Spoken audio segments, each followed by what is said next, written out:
మీకు తెలుసా, నేను ఒకప్పుడు ఎఫ్ఎంలో టాలీవుడ్ గాసిప్స్ చెప్పేదాన్ని. అది నాకు ఎట్లొచ్చిందో చెప్పుతున్నా. ఒకరోజు కాజల్ నాకు ఫోన్ చేసి, మధ్యాహ్నం ఆఫీస్ దగ్గర రావే నువ్వు అనేసి చెప్పా. నేను సరే వస్తాను అనేసి పోతే డైరెక్ట్గా నాకు ఆఫీస్లో రికార్డింగ్ రూమ్ పిలుచుకుపోతుంది. రికార్డింగ్ రూమ్లోకి పోయి, నీకు ఫిల్లర్స్ చెప్తావా నువ్వు అనేసి నాకు అడుగుతుంది. నేను అనుకొని భయం పడితే అక్కడ రికార్డింగ్ రూమ్లో వాళ్ళు ఎవరు మేనేజర్స్, రికార్డింగ్ హెడ్ వాళ్ళందరూ ఉన్నారు. ఇగో మా న్యూస్ పేపర్ తీసుకో, కొంచెం చదువు, ఇది న్యూస్ పేపర్ చూద్దాము అనేసి అడిగిరి. నేను అనుకొని భయపడుకొని ఓకే నేను చదువుతాను అనేసి టక్ అని పేపర్లో ఉండేది చదివితేనే అప్పుడు వాళ్ళ వాయిస్ అంతా ఓకే, కొంచెం మోడ్యులేషన్ ఉండాలా, కొంచెం గట్టిగా చెప్పు అంటే ఓకే అని ఇంకొకసారి చెప్తే సెలెక్ట్ అయిపోతాయి. అప్పుడు ఫిల్లర్స్ చెప్పేకి ఛాన్స్ ఇచ్చినారు. ఫిల్లర్స్ అంటే ఏం తెలుసా, ఏమనుకుంటున్నారు చెప్పండి?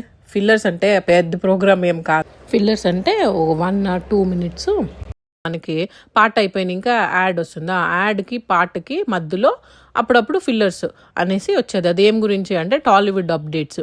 ఇప్పుడు గాసిప్స్ అంటే ఎగ్జాంపుల్, ఆ హీరో ఇంత రెమ్యునేషన్ తీసుకున్నాడంట, ఈ హీరో వచ్చి కోపగించుకున్నాడు, అట్లా గాసిప్స్ ఏమేమి బయట వినిపిస్తున్నాయో అవన్నీ నేను ఇట్లా ఫిల్లర్ రూపంలో చెప్పాలా. అవి ఎట్లా నార్మల్గా చెప్పేది అట్లా కాదు, కానీ కొంచెం వెరైటీగా చెప్పాలా. అది ఎట్లా చెప్తా అంటే, ఏమేమి చెప్తా అంటే అనేది నేను నెక్స్ట్ వీడియోలో మీకు చెప్తాను, సరేనా?